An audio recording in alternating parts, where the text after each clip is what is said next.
제22대 국회의원 선거에서 더불어민주당이 단독 과반을 차지하면서 여소야대 정국이 유지되는 가운데 총선 결과가 부동산 시장에 어떤 영향을 끼칠지 관심이 모아지고 있습니다.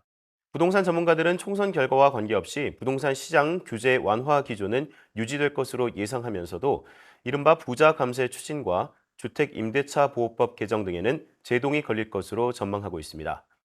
뉴스토마토가 부동산 전문가 6인에게 총선 이후 부동산 시장 전망에 대해 물은 결과 대부분의 전문가들이 선거 결과와 관계없이 정부의 부동산 시장 규제 완화 기조가 이어질 것으로 전망했습니다.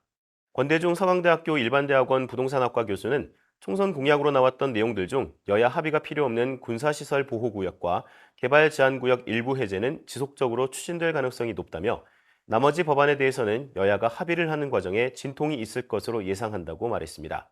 집값 전망에 대해서도 총선 결과보다는 고금리와 건설 자재값 인상 등 대내외적 경제 요인이 더 중요하게 작용할 것으로 봤습니다. 박원갑 KB부동산 수석전문위원은 싼 매물은 이미 많이 팔렸고 전세 가격이 오르는 데다 신생아 특례대출 시행으로 집값이 곤두박질치지는 않을 것이라며 고금리가 여전히 부담이기에 매물 소화 과정 속에 이 바닥 다지기 현상은 더욱 진행될 것이며 이로 인해 급매 매수 전략은 여전히 유효할 수 있다고 말했습니다. 전세 시장도 여전히 강세를 보일 것으로 예상됩니다.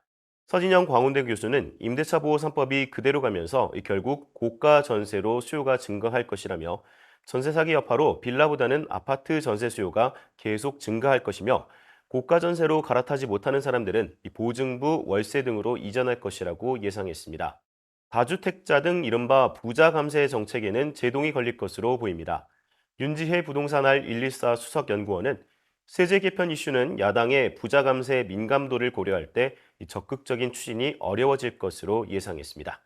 부동산 시장은 최근에 서울과 수도권 중심의 완만한 우상향 곡선을 유지하지만 지역 간 격차는 더 벌어질 것으로 전망됩니다. 정비 사업 추진은 향후 국회 구성이 관건으로 보입니다. 뉴스토마토 송정은입니다.